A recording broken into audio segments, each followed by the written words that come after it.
Cari telespettatori, ben ritornati, buona serata anche ai nostri ospiti, ve li presento subito, che sono gli interlocutori tutti qualificatissimi odierni, tecnici per lo più. Luigi Sposato, ben ritornato. Grazie, qui con noi, sempre presente. Stefano Zara, esperto di finanza e anche economia, ci farà un quadro generale della situazione economica non solo nazionale ma internazionale, per capire dove siamo, a che punto siamo. Riccardo Bortolami, commercialista, grazie di essere qui con noi. Buonasera a tutti. Aladino Lorin, SOS Presidente, SOS Economia, grazie anche a lei. Alain Luciani, Lega Nord, assessore comune di Padova. Buonasera a tutti. Giulio Fortuni, CISL Veneto, quindi il sindacato dei lavoratori. Buonasera. Allora, parliamo di ripresa per il nostro paese, grande punto di domanda. C'è o non c'è un segnale di ripresa? L'Europa ha dato un ok, però ha detto che controllerà i nostri conti, i nostri bilanci a novembre, quindi un ni sostanzialmente. Intanto il Presidente del Consiglio Renzi promette, fa delle promesse molto allettanti, come devono essere viste dai cittadini, dopo sta a voi la valutazione, che comunque toccano dei punti salienti e anche delicati del nostro sistema. Da un lato taglio dell'IRPEF, cercare di dare un po' di respiro al ceto medio, proprio quello che è abbastanza insoddisfatto della situazione attuale. Poi si parla di agire anche sulle aziende, sulle piccole imprese, di dare un aiuto, ma come, in che termini? Perché sembrerebbero che i soldi potrebbero arrivare dalla voluntary, cioè dal rientro dei capitali stranieri, ma saranno cifre sufficienti? Attenzione, perché se vogliono dare i cosiddetti 80 euro ai pensionati, poi non se ne parla più. Se si vuole tagliare l'IRPEF, se si vogliono fare altri provvedimenti, altre agevolazioni fiscali, togliere Equitalia, comunque renderla un po' più elastica e altri provvedimenti ancora, non ce n'è assolutamente per tutti. E allora come si può agire? E mannaia che ci copre sulle nostre teste, l'IVA sostanzialmente che potrebbe aumentare nel 2017, cosa andrebbe a colpire? L'Europa intanto ha detto due cose fondamentali: non si può toccare la previdenza e quindi l'aspetto delle pensioni e quant'altro, e anche il sociale, bisogna andare a toccare le proprietà, gli immobili, quindi torna per caso l'IMU, punto di domanda, e le spese. E quindi i consumi sostanzialmente, come dire, l'IVA ve la dovete cuccare nuovamente. Qual è la situazione attuale? Come la vivono i lavoratori, a cui ci sono delle promesse, come la vivono le imprese, le aziende, e qual è effettivamente il margine in cui possiamo operare? Perché ci troviamo con un taglio molto netto che sarà quello di ottobre del referendum, quindi avete capito. Allora, per parlare di tutto questo, prima però dare la parola a Zara che ci farà un quadro per il quale ci renderà abbastanza, non so se felici o tristi. Io vorrei vedere un piccolo contributo insieme che ci aiuta a entrare nel merito della questione.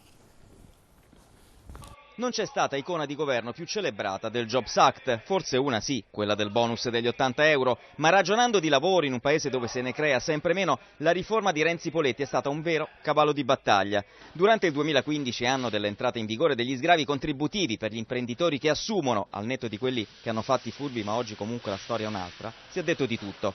Il governo ne citava i risultati con soddisfazione, opposizioni, ma anche sindacati ne attendevano invece al varco i numeri, e i numeri oggi sono arrivati. Il primo trimestre del 2016 permette, con i dati INPS, quindi indipendenti o quantomeno non di fonte governativa ministeriale, di ragionare su come sia andata. Nei primi 3 mesi dell'anno, a fronte di oltre 428.000 nuovi contratti, ci sono state oltre 377.000 cessazioni. Tutto questo vale comunque un saldo occupazionale attivo di 51.000 persone. Ma è andata effettivamente così? In parte. Conto mai semplice, perché nel calderone dei dati che parlano di nuovi contratti stabili finiscono anche le trasformazioni, cioè chi era precario e non lo è più. Non è propriamente un nuovo posto di lavoro, ma sul fatto, anche economico, che chi si stabilizza stia meglio non si può discutere. Lo si fa però, e non poco, sul fatto se la riforma sia davvero valsa la candela, quanto ci è costata la manovra con cui le imprese hanno deciso di assumere, forti del fatto che avrebbero risparmiato 8.000 euro al lavoratore?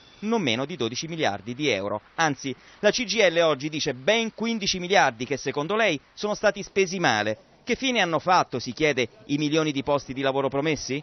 Ci sono oggi vari zeri in meno, è vero, e impazzano le ironie. Grillo parla di Flops Act, quasi in copia Brunetta toglie solo la S finale. In questo secondo anno, che non prevede gli stessi sgravi del primo, la riduzione del 40% pesa, era previsto, ma la scelta di creare nuovo lavoro garantendo sconti agli imprenditori e quindi riducendo il loro gettito fiscale a favore dell'erario è storia già nota che ha infervorato più di un dibattito. La replica: si è comunque annullato il precariato nel paese, una parte certo, certo, ma l'impennata dell'utilizzo dei buoni lavoro nel primo trimestre, 31 milioni e mezzo, con un aumento di oltre il 45%, sembra poter infervorare altrettanti dibattiti, che segnano pur sempre la nascita di una nuova categoria che dopo i cococò, i cocopro e i precari duri e puri si affaccia nel paese, i voucheristi. Ed era l'altro aspetto che non avevo accennato, ma eccolo qui ai noi, quindi anche questa promessa di aumento di occupazione è venuta meno. In questo quadro generale, Stefano Zara, se dovessimo fare una metafora meteorologica che è più intuitiva di tante altre, stiamo in una fresca giornata di primavera. C'è ancora un po' di rigore invernale, non c'è ancora il tepore della bella stagione. E quando sembra che si apra la bella stagione arriva subito un vento freddo che ci fa tornare indietro. Però in primavera sappiamo che l'estate comunque arriva. Sì, diciamo che questa purtroppo è questa attesa prolungata della bella stagione è un po' più lunga di quello che dovrebbe essere. Cos'è, 2020? Sì, spostiamo sempre più in là quello che è le previsioni ottimistiche. C'è un fatto, no? Partiamo per semplificazione. Leggevo l'altro giorno su un giornale che nel mondo ci sono 910 milioni di persone che hanno più di 60 anni. Diventeranno 2 miliardi e 100 intorno al 2040-2050. La maggior parte delle persone che hanno più di 60 anni vivono nel nostro continente, quindi pensiamo che il nostro continente e le aziende del nostro continente, parlo d'Europa, sono gestite da persone che hanno superato gli anni dello slancio operativo, della voglia di... Questo non è banale, siamo il continente che ha il minor numero dei laureati e la nazione che del continente che ha il numero di laureati, cioè, la media dei laureati in Europa è intorno al 40%, noi abbiamo un numero di laureati intorno al 25%. Quindi siamo un paese che ha smesso da un po' di tempo di investire nella formazione, non trae risorse per pensare in maniera diversa al modello produttivo che ormai sono 10 anni che sbattiamo contro il muro, è un modello che va ripensato, va rigenerato. Io mi occupo di finanza. Finanza cos'è? È un modo oggettivo di investire del denaro. Per i privati è scegliere quello che ti dà un miglior ritorno, il miglior rapporto rischio-rendimento. Per i grandi investitori stranieri investire in un paese che ti assicura un ritorno, che abbia al suo interno delle condizioni politiche, economiche di stabilità e le imprese in cui questa gente mette denaro producano utili. Noi siamo diventati un paese dove ci sono poche opportunità, ma continuano ad esserci delle opportunità.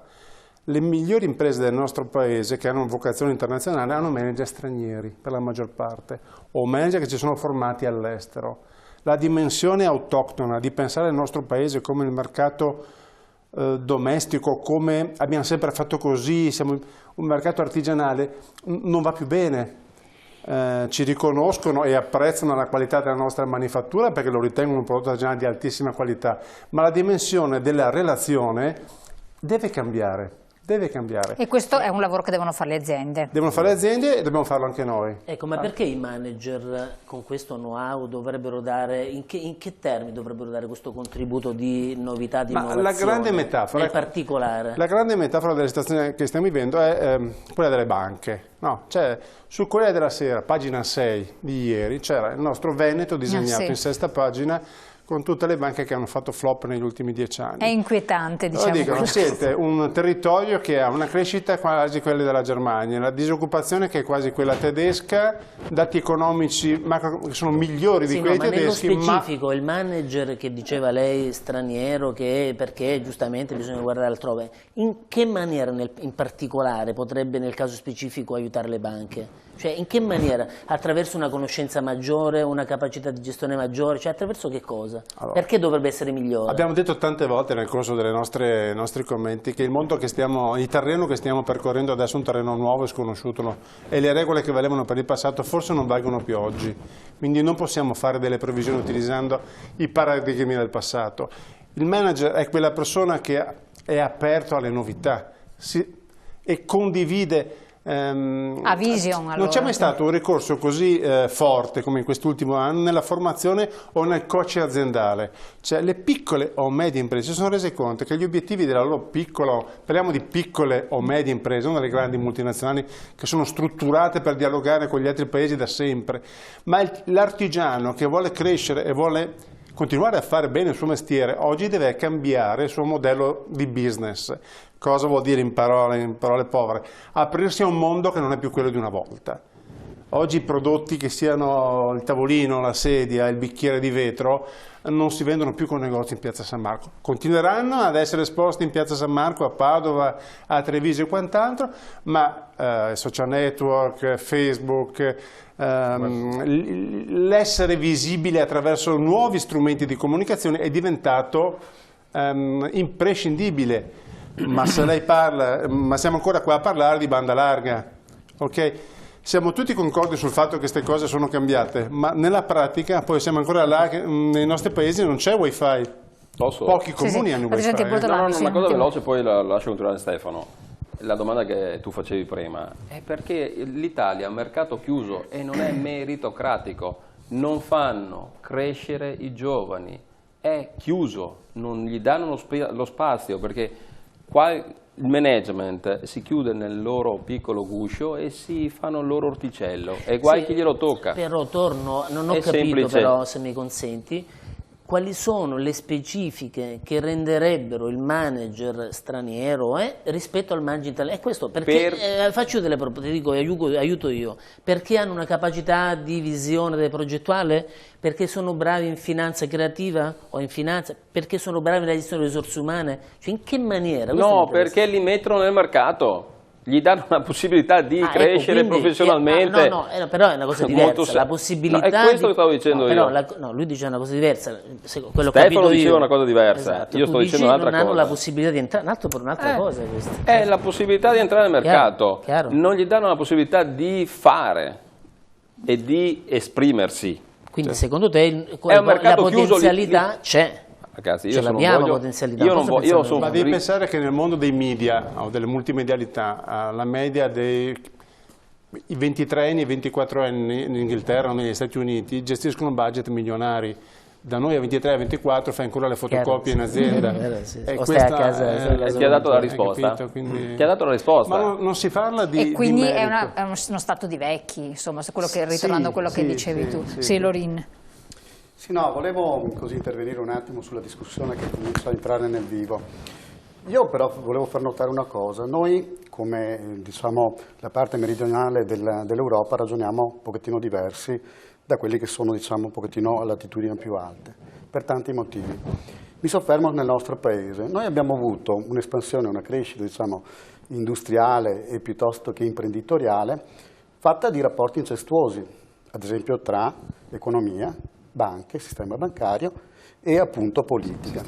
È da questo che poi generano e nascono quelle cose un pochettino strane che vediamo nel mondo bancario veneto.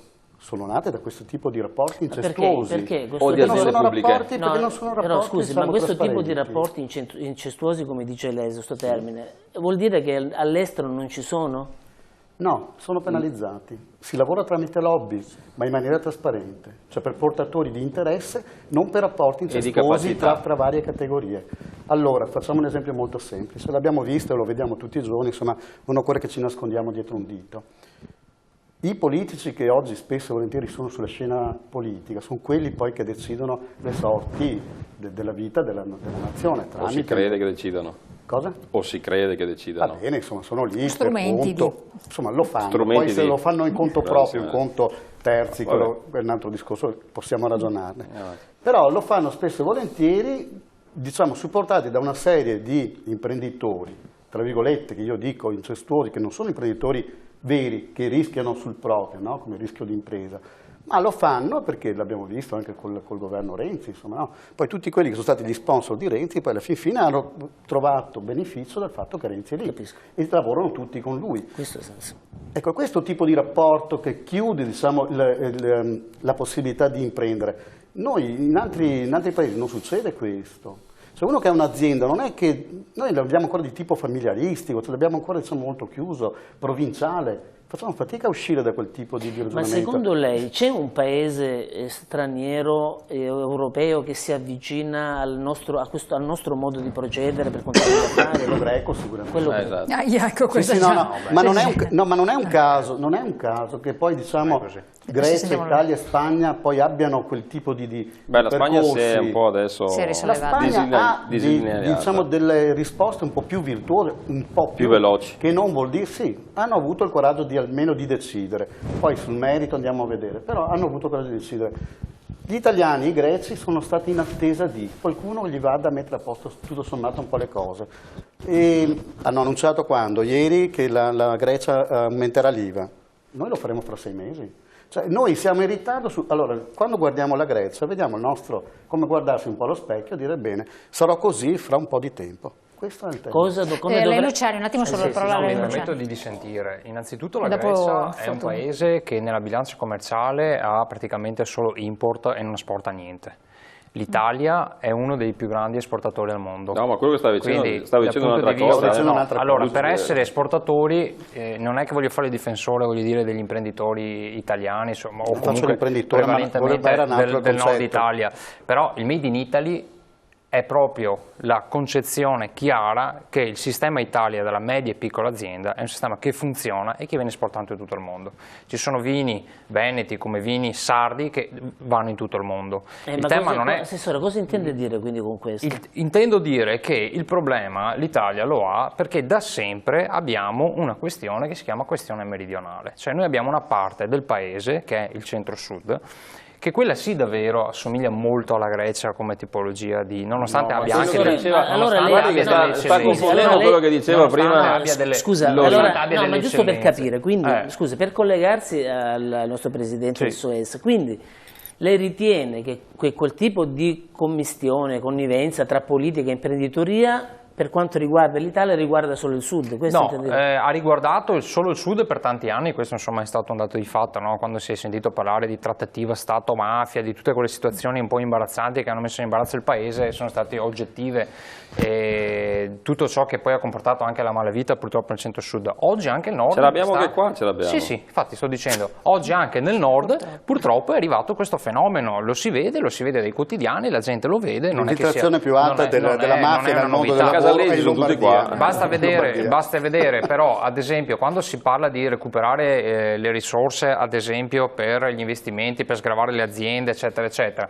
non si è mai voluto fare niente perché se noi ci rendiamo conto che abbiamo ad esempio Corte dei Conti che fa magari in maniera anche eccellente il suo lavoro, però va a verificare se in un comune X la fontana è costata Y invece che Z e poi abbiamo un'alta velocità che è costata 10, 15, 20 volte per ogni chilometro rispetto a quello che accade nel resto d'Europa. C'è un motivo. Allora, c'è un motivo, certo c'è un motivo che è la tassazione innanzitutto e l'Italia è il paese più tassato del mondo. E questo incide. È che quelle aziende sono statali o di persone collegate alla politica, molto semplice. Ma perché andare a dormire su un albergo, che ne so, qualsiasi albergo in Italia costa di più che non in Austria o nella vicina Croazia? Semplicemente perché partiamo da un 70% di tasse contro una tassazione di altri paesi che è nettamente inferiore. Già questo sposta tantissimo la quota. Noi stessi che vogliamo produrre e fornire servizi dobbiamo far conto che su 100 euro 70 li dobbiamo dare allo Stato, quindi quello che resta è 30. Sui 30 abbiamo tutto quello che è il costo. Perdoni, stavamo parlando perché il costo è aumentato del 20 volte in più, 10-20 volte in più la linea veloce dei treni rispetto agli altri stati. Allora, non è la tassazione lì, è 70%. Non è lì la tassazione, là sono gli appalti truccati.